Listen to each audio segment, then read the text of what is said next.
कर्म क्या है गौतम बुद्ध की दुखी रहने वालों के लिए। दोस्तों, आज मैं आपको एक कहानी सुनाने जा रहा हूँ। इस कहानी के माध्यम से आज आप यह समझ जाएंगे कि कर्म क्या होता है, क्योंकि हर एक इंसान का कर्म ही उसके सुख और दुख का भागी होता है। सही कर्म उसके सुख का भागी होता है और गलत कर्म उसके दुख का भागी होता है। एक बार की बात है, महात्मा गौतम बुद्ध जी के एक शिष्य ने यह प्रश्न किया कि हे भगवान, हे बुद्ध, कर्म क्या है। महात्मा गौतम बुद्ध जी मुस्कुराए और उन्होंने जवाब दिया, वत्स, मैं तुमको एक कहानी सुनाने जा रहा हूँ। इस कहानी के माध्यम से तुम सभी शिष्य यह समझ जाओगे कि कर्म क्या है। एक राजा था, वह अपने मंत्री के साथ देश का भ्रमण करने निकला। भ्रमण करते करते राजा और मंत्री एक बाजार में पहुंच गए।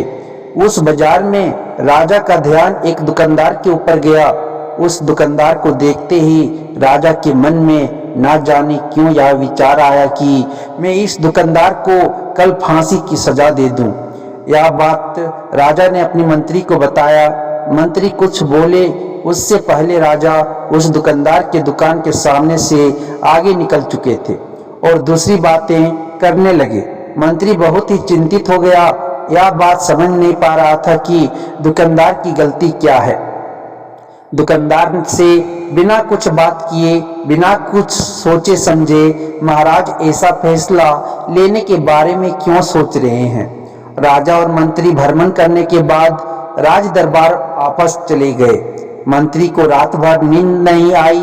सुबह जगने के बाद मंत्री एक साधारण प्रजा का रूप बनाकर उस दुकानदार के पास गया और उस दुकानदार से पूछा, तुम क्या बेचते हो। दुकानदार ने जवाब दिया, मैं चंदन की लकड़ी बेचता हूँ। फिर मंत्री आसपास के लोगों से दुकानदार के बारे में पूछना शुरू किया। सबने जवाब दिया कि दुकानदार किसी से बोलता नहीं है, हमेशा दुखी रहता है। मंत्री को बात समझ में आ गई। मंत्री फिर वापस दुकानदार के पास गया और उस दुकानदार से पूछा, तुम दुखी क्यों रहते हो। दुकानदार ने बताया, मैं दुखी इसलिए रहता हूँ क्योंकि मेरा दुकान पर लोग आते हैं, चंदन की लकड़ियां सुनते हैं और बोलते हैं बहुत ही सुंदर है, बहुत ही अच्छी महक है, लेकिन कोई खरीदार नहीं है, इसलिए मैं बहुत दुखी रहता हूँ। मंत्री दुकानदार की बात सुनकर खुद भी भाव विभोर हो गया। कोई भी दुकानदार दुखी क्यों ना हो अगर उसके दुकान का कोई भी सामान खरीदा ना जाए, जबकि सामान से में कोई कमी ना हो।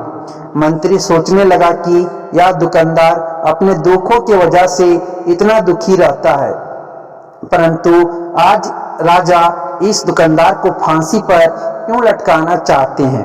अर्थात राजा के मन में आए हुए विचार का उत्तर अभी तक मंत्री को नहीं मिला था।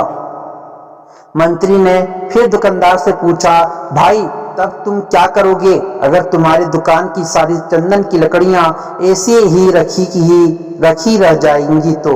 दुकानदार ने गुस्से भाव में बोला, हाँ, मैं जानता हूँ मेरी चंदन की लकड़ियां ऐसे ही रखी रह जाएंगे, कोई नहीं खरीदेगा। इसीलिए मैं सोचता हूँ कि हमारे देश का राजा जल्दी से मर जाए। अगर वह जल्दी से मर जाता तो मैं उस राज दरबार में उस राजा के दाह संस्कार के लिए अपनी चंदन की लकड़ी देता, जिससे मुझे कुछ पैसे मिल जाते और इस बाजार के अलावा बाकी के लोगों को भी मेरे चंदन की लकड़ी के बारे में पता चलता, तो फिर शायद कुछ ना कुछ लोग मेरी दुकान से जरूर खरीदने आते चंदन की लकड़ी। मंत्री दुकानदार की बात को सुनकर सब कुछ समझ गया और उसके मन में एक विचार आया। मंत्री ने दुकानदार से चंदन की कुछ लकड़ियां खरीदे। इस खरीदारी से दुकानदार को कुछ पैसे भी मिल गए और वह थोड़ा खुश भी हो गया। मंत्री चंदन की लकड़ियों को लेकर वापस राज दरबार चला आया। राज दरबार पहुंचकर मंत्री ने उन चंदन की लकड़ियों को राजा के समक्ष रख दिया और बोला कि हे राजन, ये चंदन की लकड़ियां उसी दुकानदार ने आपको भेंट किया है। जिस दुकानदार को आप फांसी देने के लिए सोच रहे थे। राजा उन चंदन को सूंघने के बाद बड़े ही खुश हुए। उन्होंने कहा, यह चंदन की लकड़ियां बहुत ही ज्यादा खुशबूदार है।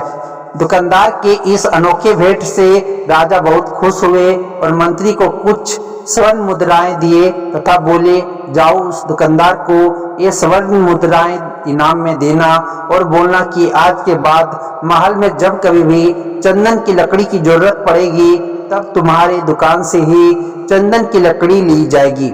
मंत्री जी मुस्कुराने लगे तथा यह सोचने लगे कि अब तो राजा के मन में उस दुकानदार को फांसी देने का विचार आ ही नहीं सकता, क्योंकि अब तो हमेशा राज दरबार के लिए चंदन की लकड़ियों का इंतजाम की जिम्मेदारी उस दुकानदार को जो मिल गई है। मंत्री स्वर्ण मुद्राओं को लेकर वापस दुकानदार की तरफ चल दिया। इधर राजा इस विचार में पड़ गए कि वह दुकानदार तो बड़ा ही अच्छा इंसान है। जिस वक्त में उसके बारे में यह सोच रहा था कि मैं इसको कल फांसी दे दूंगा, तब शायद उसके मन में उस समय यह विचार चल रहा था कि राजन पहली बार मेरे दुकान के सामने आए हैं, क्यों ना मैं उनकी अपनी सुंदर और खुशबूदार लकड़ियों को भेंट करूं। और आज उसने मुझे भेंट भी किया। बेवजह ही मैं उसको फांसी देने के बारे में सोच रहा था। इधर मंत्री दुकानदार के पास पहुंच गया। मंत्री ने राजा के द्वारा दी गई स्वर्ण मुद्राओं को दुकानदार को देते हुए कहा कि जिन चंदन की लकड़ी को कल मैं खरीद कर लेकर गया था, उन चंदन की लकड़ियों को राजा ने बहुत पसंद किया और इनाम के तौर पर तुमको यह कुछ स्वर्ण मुद्राएं दिए हैं। दुकानदार बहुत ही खुश होने लगा। साथ ही साथ मंत्री ने उस दुकानदार को यह भी बताया कि अब आज के बाद राज दरबार में जब कभी भी चंदन की लकड़ियों की जरूरत पड़ेगी तो सारी चंदन की लकड़ियां तुम्हारी दुकान से ली जाएगी। दुकानदार मंत्री की बात सुनकर बहुत ही खुश हो गया। मंत्री ने दुकानदार से पूछा, क्यों भाई, तुम तो राजा के बारे में इतना बुरा भला सोचते थे, लेकिन राजा देखो तुम्हारी कितना चिंता करते हैं। राजा कितने अच्छे हैं। राजा अपनी प्रजा के बारे में कभी भी गलत नहीं सोचते हैं। दुकानदार मंत्री की बात से सहमत हो गया और बहुत दुखी हुआ।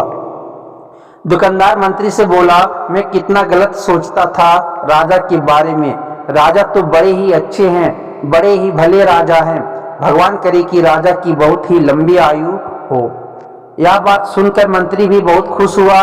फिर मंत्री वहां से वापस राज दरबार को चला गया और यहीं पर महात्मा बुद्ध जी ने इस कहानी को समाप्त कर दिए।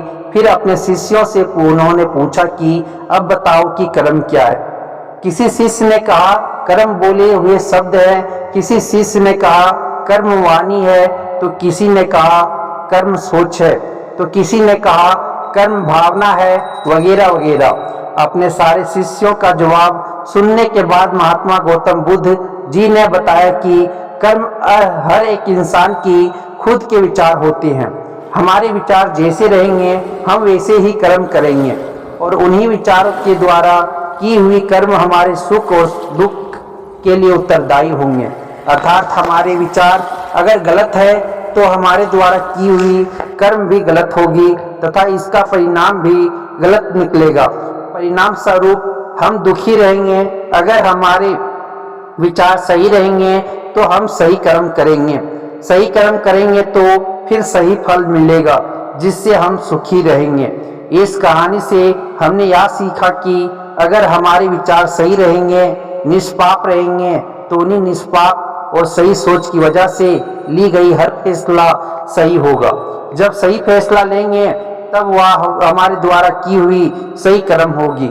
जब सही कर्म होगी तो सही परिणाम मिलेगा, जिसके वजह से हम सुखी रहेंगे, हम खुश रहेंगे।